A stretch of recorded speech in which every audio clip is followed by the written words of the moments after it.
Well, as we've been mentioning, this summit has caused another rift between China and NATO members. Beijing has warned Washington and its allies to not provoke confrontation. It comes after NATO took the unusual step of identifying China as a decisive enabler of Russia in the war with Ukraine. Accusations Beijing says are groundless.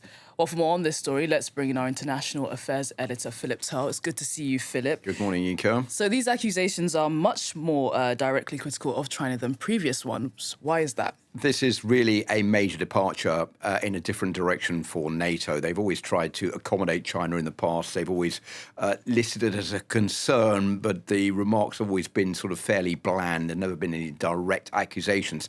All of that appears to have changed right now. And if you look at this statement from NATO that was issued during the summit in Washington, it's pretty clear what they're saying. China cannot enable the largest war in Europe in recent history without this negatively impacting its interests and reputation due to its large-scale support for Russia's defense industrial base. What NATO is basically pointing the finger at here is saying that, look, although China has agreed not to sell weapons directly to the Russians so that those weapons can be used in the war in Ukraine. That hasn't happened.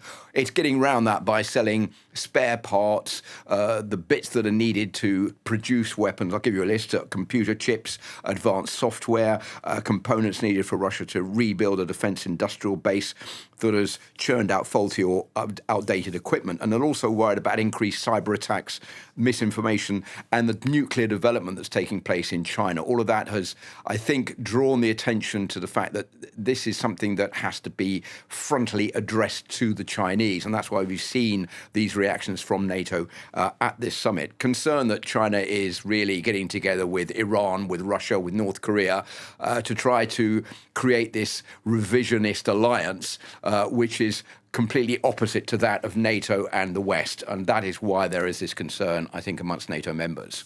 And what's the reaction been from China, and what's its long-term plan here?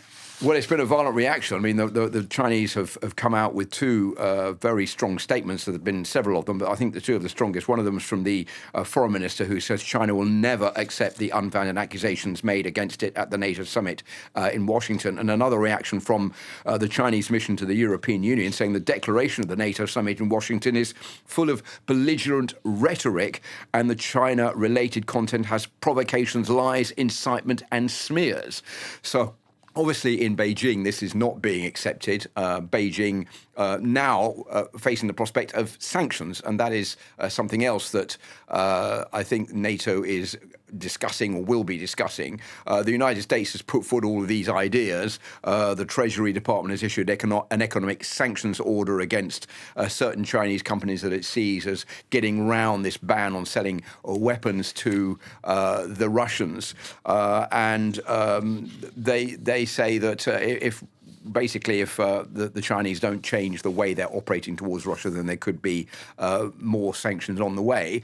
And all of this at a time when NATO is face-to-face with the prospect of Donald Trump being re-elected maybe in November, and funding for the Ukraine war, and Ukraine knocking on the door wanting to become a member. So there is a lot on the agenda that NATO has to deal with in the coming months. And I think primary concern is where the funding is going to be if Donald Trump regains power in the White House in November. Philip Turle, our international affairs editor, thanks so much for your insight and analysis.